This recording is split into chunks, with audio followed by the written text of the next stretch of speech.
Evening, everyone. Hope everyone's had a good week. Welcome to the Friday Night Live. I haven't got that many questions this week, so hopefully won't take too long, although the last one's quite long, so I might shorten it down a bit. Um, I see so much denial of the problem and protection of the precious drink, on the fence, want to stop yet don't want to stop. Does there have to be a rock bottom moment to break through that denial? No, there doesn't have to be a rock bottom moment. Rock bottom moment, it will force people to take that step, but you don't need it at all. And I think just learning that you can have a full and happy life without alcohol can take the place of a rock bottom quite easily. Um, yeah, I mean, that is the problem, though. People, and it's true of all addictions, part of them wants to stop and part of them wants to carry on, hence the addiction and the problem. Because if all of you was pulling either way, then it wouldn't be an issue. You'd either carry on with no desire to stop or you'd stop easily. On behalf of another member, in case they forget to leave the message here as well, please can you explain the wine witch in your next live? So this is an interesting one. I was sent a book. I forget the name of the book, but somebody sent me a book, and I started reading it, and it was about the voice. The voice in your head, and how it can be negative and how it's not you, and about analyzing this voice. And I didn't know what it was talking about because I don't have that. Um, so it turns out some people have thoughts that are articulated in their head, like a running commentary, and other people just have thoughts that aren't articulated. And I fall into the latter group. So I don't have any voices in my head. I just think of things and act on them, or don't act on them, or analyze them.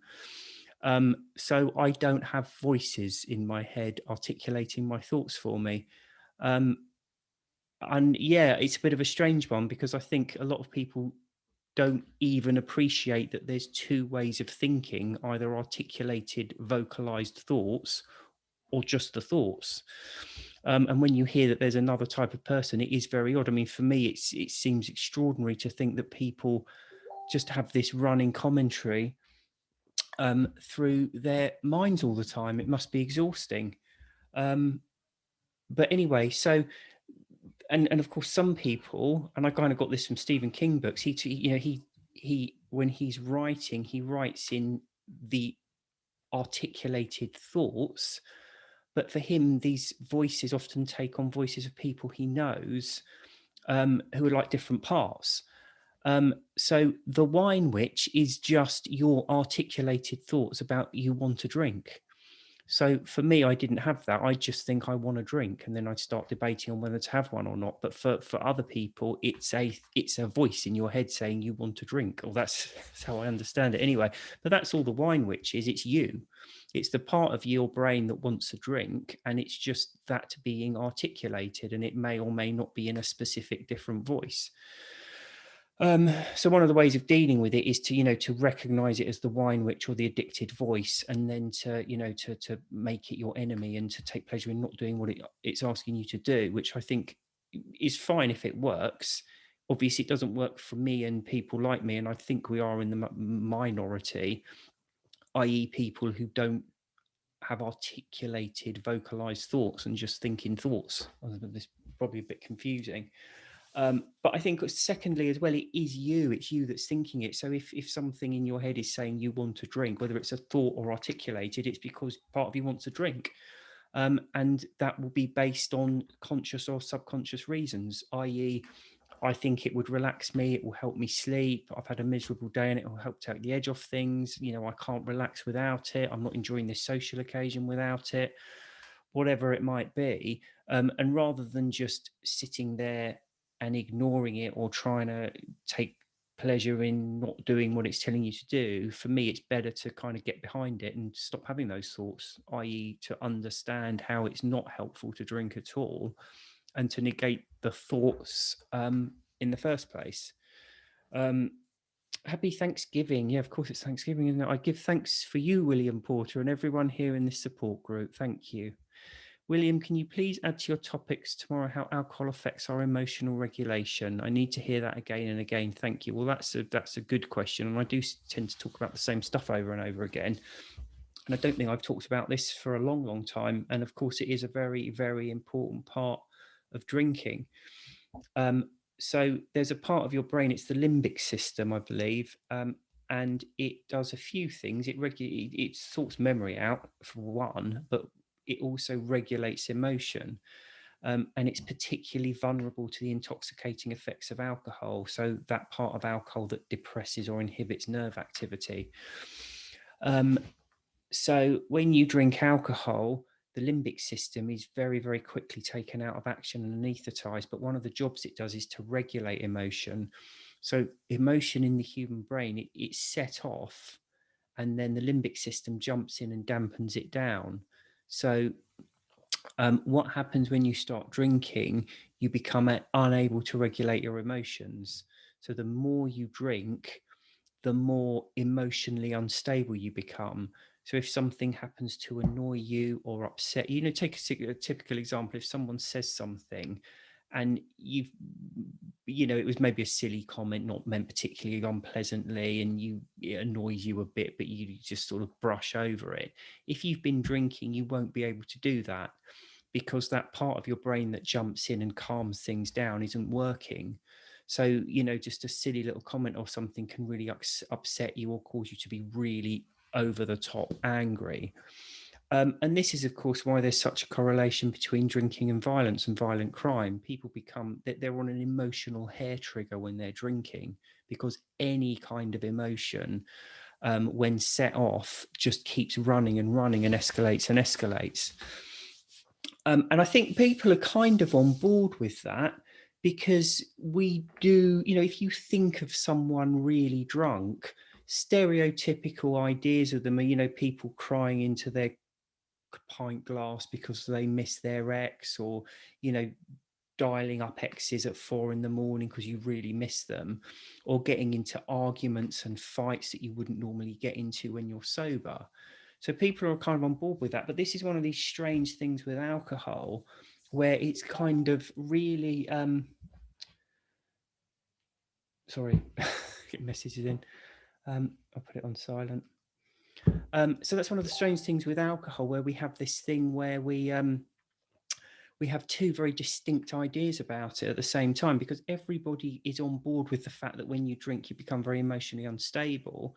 But if we're upset or angry about something, we immediately reach for a drink to take the edge off it. So it's kind of one of those odd, really contradictory things that people have about drinking, that they often don't tally up in their mind. The fact that, yes, they appreciate that when people are drunk, they're emotionally unstable. But if they have an argument with someone and they're upset or they're angry about something, they have a drink to take the edge off it. And this is one of the issues I have with the phrase drinking is borrowing happiness from tomorrow, because it kind of suggests that you have twice as much happiness tonight, and then you have your miserable day tomorrow, but you don't get twice as much happiness tonight. That's a complete misunderstanding about what alcohol does to you. So let's take a typical example. You have an argument with your partner and you're upset and angry. Okay, so you take a drink. Now, being a sedative, it will dampen down that emotion in the very short term for like 10 minutes or so. So you will feel slightly better off. Okay. But then that drink wears off, leaving a corresponding feeling of anxiety. So you feel twice as bad when it wears off. So you need another one and another one and another one. And as you're constantly chasing that feeling of relaxation, that feeling of taking the edge off that unhappiness, your limbic system's becoming increasingly intoxicated.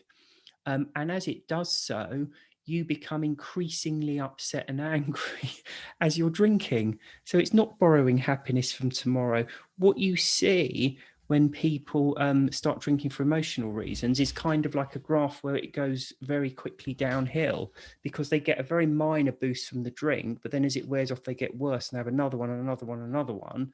But as the intoxicating effect kicks in, they become increasingly unable to regulate their emotion, with the effect that night, not the next day, that actual night, they become way more angry and upset because of the argument in the first place, because it all gets blown out of proportion, even more so than it should be, because they can't regulate their emotion. And that's during the course of the evening. So that's why we end up in that strange, very contradictory situation where we instinctively know that alcohol messes with our emotions, because that's when we get into arguments and fights and all the rest of it. But we still constantly reach for an alcoholic drink when we have a bad day, because, again, talking about the subconscious, it's in the books, it's on the website on the first 5 chapters. The subconscious works by cause and effect. And it doesn't look at long-term cause and effect, it's immediate cause and effect.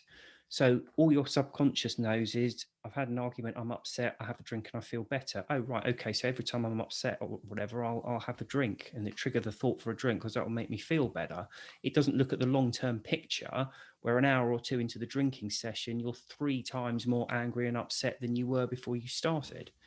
That's why drinking to emotional drinking, it's ridiculous to say that it's borrowing happiness from tomorrow, because it just isn't.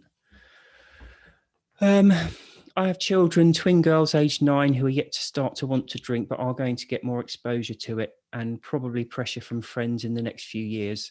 I'm looking for any advice on how to handle these conversations with them about alcohol.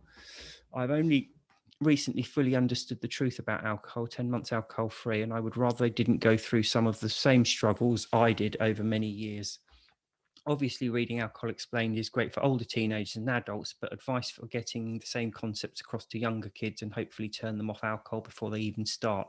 I think it needs to be their decision for it to stick. But have you seen successful ways to get the message across to younger children? Yes, because my children are 9 and 10. And I did mention this the other day, but I'm just trying to find them now. I did some slides with one of my sons when he had a project at school, and they asked him to do a project. It was after a holiday or something, and we've been talking about drugs and alcohol. So I did that with him. I don't think I'm going to be able to find them now, so just bear with me a second. I'll see if I can get them. I can bring them up. But anyway, if you email me, and I did, there was a live, a couple, oh, here they are. Right, I'll, if you just bear with me a second, I'll just show them to you quickly. I'll see if I can share the screen and bring them up. Here we go. So this is it. These are the, and so as I say, if you email me, alcoholexplained@gmail.com after this, I will send them through to you. But this is what I came up with. And as I say, it was very much for this age group because he's 10. And this was it, really. I think a couple of lives ago, I did talk through them. I'll do it again. I mean, as you can see, it's fairly basic. There's only 6 of them. Our brain makes drugs. Some of these you may have heard of. Adrenaline. This wakes you up and makes you feel alert. Others make you feel sleepy. Your brain releases these when it's time for bed. Things that wake us up are known as stimulants. Things that make us feel sleepy are known as sedatives. There are lots and lots of these in our brain. They all balance each other out. When they are balanced, you feel good. If something happens to upset this balance, you can start to feel bad. How drugs affect us. Nicotine. Nicotine is a stimulant. This means it makes us feel awake and alert. The problem is that when you take this stimulant, your brain realizes that the balance of chemicals in your brain has been upset. So your brain stops making its own stimulants. So when the nicotine wears off, you feel tired, dopey, and you can't concentrate. So when you take more nicotine, you feel much better, but only by making you feel as good as you did before you took it in the first place.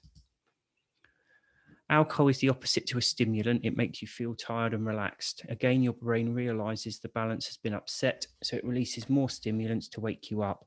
When the alcohol wears off, you feel a bit nervous. You also find it very hard to sleep. When people drink alcohol, they often wake up in the night and can't get back to sleep. This is why adults are tired the day after they have been drinking, and the rest. Both alcohol and nicotine speed up our heart rate. Nicotine speeds up our heart rate because it is a stimulant. Alcohol speeds up our heart rate because our brain releases stimulants when we drink it. So when our heart rate speeds up, we want to sit down and rest. So both drinking and smoking makes us lazy and stops us from enjoying exercise.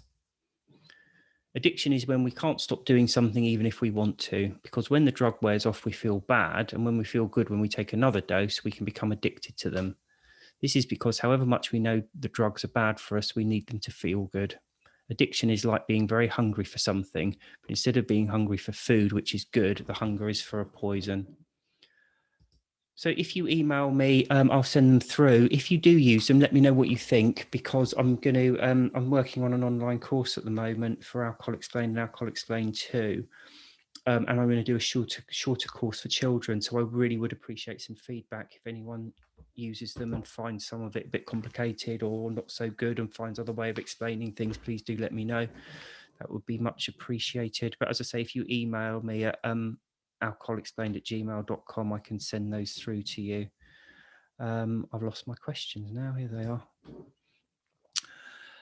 Someone messaged me to ask the following, putting it here. Oh, that was me putting it here so I don't forget. Hi, I have a question for tomorrow and I don't want to post publicly. Apparently, according to my other half, I'm going through an evangelical period with my non-drinking and I need to stop being judgmental. I wonder if this happened to you. I'm also getting increasingly frustrated with day one people on groups. I feel that I'm offering advice and it's draining me. I'm also tired of excuses.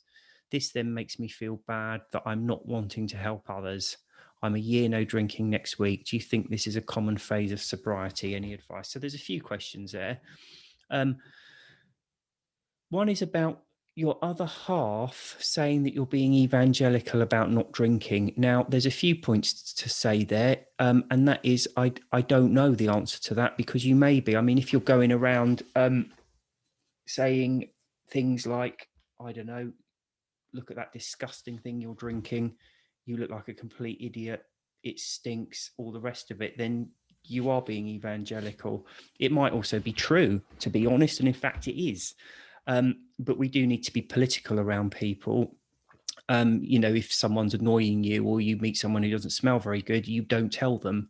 So if you're doing that kind of thing, then yes, you're probably technically correct, but you might want to think about being a bit more political. But I think that what potentially one of the other issues is people feel judged when they suspect they're in the wrong anyway. If you're doing something you're perfectly happy with and someone criticizes you for it, you just shrug it off. But if you're concerned about it and they criticize you, you kind of take it a bit more to heart. And I think this is one of the problems with drinking. And in fact, there was a few posts in the group recently as well. People will find you evangelical if they're worrying about their own drinking, even if you don't say anything about it. The mere fact that you're not drinking, they will find threatening because they are worried about their own drinking.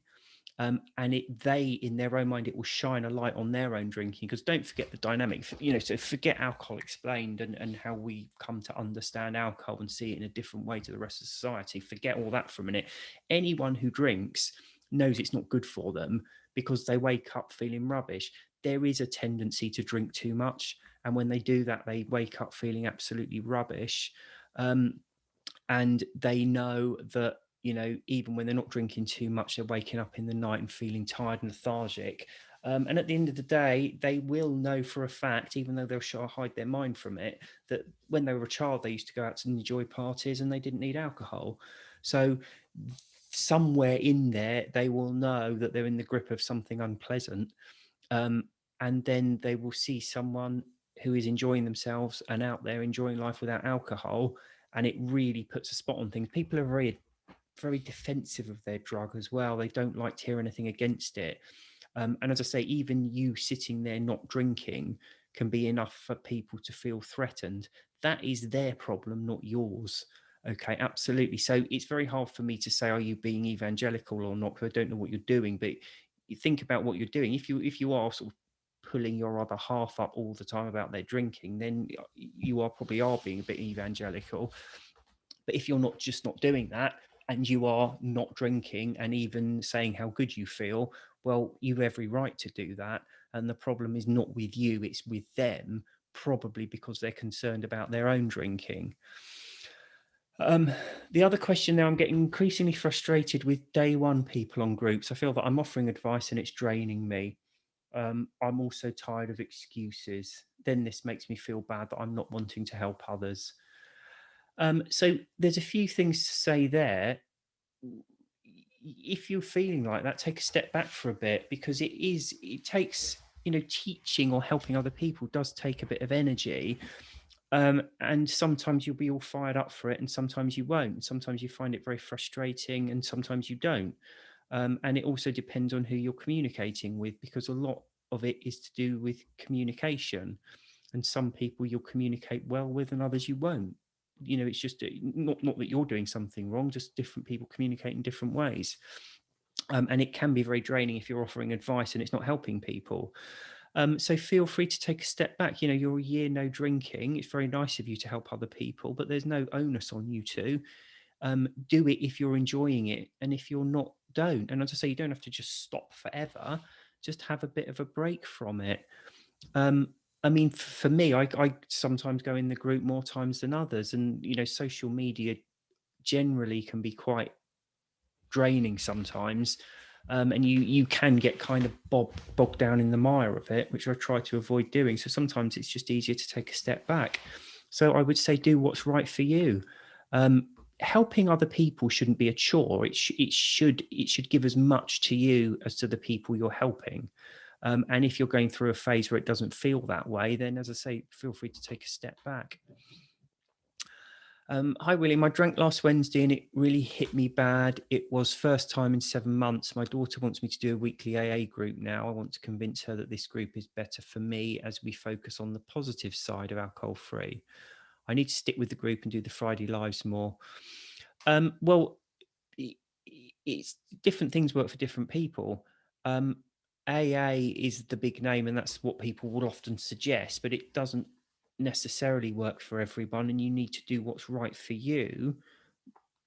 You've done 7 months, which is fantastic, really well done. But if something's gone wrong, then I would say forget which group you're going to go to help for, and think about what went wrong. You need to think about why you drank, what your mindset was, what you were thinking of getting out of it. Did it happen? What I'm getting to is, something happened to make you drink. If that something happens again, how are you going to deal with it? Forget whether it's this group or that group, and try and get a bit more analytical about what made you drink. Because I think that's, for a lot of people, they stop and then something really bad happens and makes them drink again. But actually, the drinking doesn't help in any way, shape, or form. And you kind of then know that for next time. So you can make these things make you stronger and stronger and stronger as time goes on. But you really do need to do the work, and don't worry too much about which group you're with, and spend a bit more time analysing about what went wrong, and crucially making sure it doesn't go wrong the next time. Are there supplements that can help with the sugar cravings? Um, well, cravings, remember what cravings are. They are a conscious thought process. This is why I'm never entirely comfortable when people say, I took this or that drug and it helped with the cravings. Cravings are a conscious thought process where you start to fixate on usually a drug, or it can be sugar or whatever it is. It can be anything really. And you start to obsess about it, with the result that you're no longer engaging or enjoying whatever it is you're supposed to be doing at the time, because you're obsessing about this particular thing and how miserable you are without it and how much you want it, and all the rest of it. So that's what a craving is. If you take something like a drug or a supplement, it's not going to stop. It's not going to do anything practical to stop you having those thoughts. It might stop them as placebo, but it's not going to stop you thinking, I really want a Mars bar. So it's a thought rather than, you will always get people who say, well, I took this and I took that and it stopped me craving. And it might well have done, because if you're taking something and you believe it's going to help with you, and that solved my problem with alcohol, then when you sit down of an evening, you're not going to crave, because you're not starting to obsess about a drink, because you solved the problem and it's all okay. But yes, okay, but it's a placebo effect.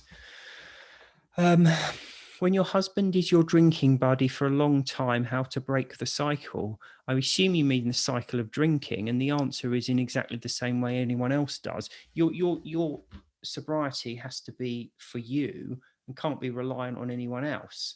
So if your husband is your drinking buddy, and I've said this a few times before, a drug is not a good basis for a relationship. So you need to decide that quitting drinking is right for you, and you need to do it. And when you do that, you will find one of two things. You will either find without alcohol, you and your husband have nothing left in common, in which case chances are the relationship will end, or you will find something else in common upon which you can build an actual healthy, beneficial relationship, in which case it will continue. But as I said many times, alcohol, a drug, is not a good basis for a relationship. This next question is quite a long one. The question is about changing the mindset and my timeline and progression toward becoming alcohol-free forever, and about relapse. When will I get off the non-linear path as stated below to complete Mind for Freedom? So then there's quite a long bit of history about stopping drinking. But what it comes down to, finally decided to pair up my quest for an alcohol-free life with a healthy diet, a very healthy diet, which quickly made me feel so good and kept me free from going back. Am I getting closer to complete freedom, or is relapse still close by? I find myself constantly reading about others' victories and admiration and envy. I'm no longer a part of any alcohol-free groups because I'm not sharing my journey and thoughts with anyone anymore. Is this a bad sign? Should I confide with at least one person? Is relapse close by? And how much activity within alcohol-free groups is too much or not enough? So there's a lot of questions there, and it's very hard to actually provide an answer to a lot of them, because all these things you're doing don't necessarily mean you're any more or less likely to quit alcohol. Because, well, I mean, let me rephrase that. You have quit alcohol to let's say relapse, because you have quit, and you can have quit for many, many years. But at the end of the day, if you start having those thoughts that I would really like a drink this time, I can handle it, life's not the same without it, etc., etc., and so you go back to it, then you're going to relapse. And really, whatever path you take to get to the mindset where you don't want to drink anymore, it doesn't need to be linear. You can be jumping around all over the place, but when you finally get there, that's where you're safe. So it's hard for me to say whether you're closer to freedom or is a relapse close by, because I don't know what thoughts you're having around alcohol. I don't think you need to be part of any alcohol-free groups. I think it's useful for people purely because in all groups you have people who are still drinking and struggling, and it very much puts paid to the ridiculous thoughts we have of alcohol when we quit, that it was such a wonderful thing to do. I've spoken about many times about fading effect bias, how we tend to look back on past events more positively than when they actually happened. So keeping with the alcohol-free groups is a good way to remind yourself of the realities of drinking. It isn't pleasant, but actually you don't need to if you're still confident in your sobriety and you've got no desire to drink. In respect of confiding with at least one person, again, that's a very personal thing. Some people thrive on connection and talking to other people, and some people don't. Some people absolutely need that as part and parcel of their sobriety, their recovery, and other people just don't at all. And it's very much a personal thing. What I would say is, don't worry for the sake of worrying. Should you confide with at least one person? Well, do you feel a need to? If you feel it would help, then do it. But if you don't, then don't. And again, relapse close by. It's only close by if you're thinking about drinking, and you're starting to fantasize it and start thinking about, oh, it was good. Because you say here you've stopped drinking for, I can't remember where it was now, but you've quit drinking and you're going on very well. So the thought of a drink will always enter your mind before you have a drink. So if you start fantasizing about it, start thinking about how you want one, or start thinking, on holiday or at Christmas or at Thanksgiving, it'd be nice if I could just have one. That's the time to be careful and start really analysing things. So unless you're there, I wouldn't worry too much at all. Right, I hope that was useful for everyone. Thank you for tuning in, and I shall hopefully see everyone next week. Take care. Bye.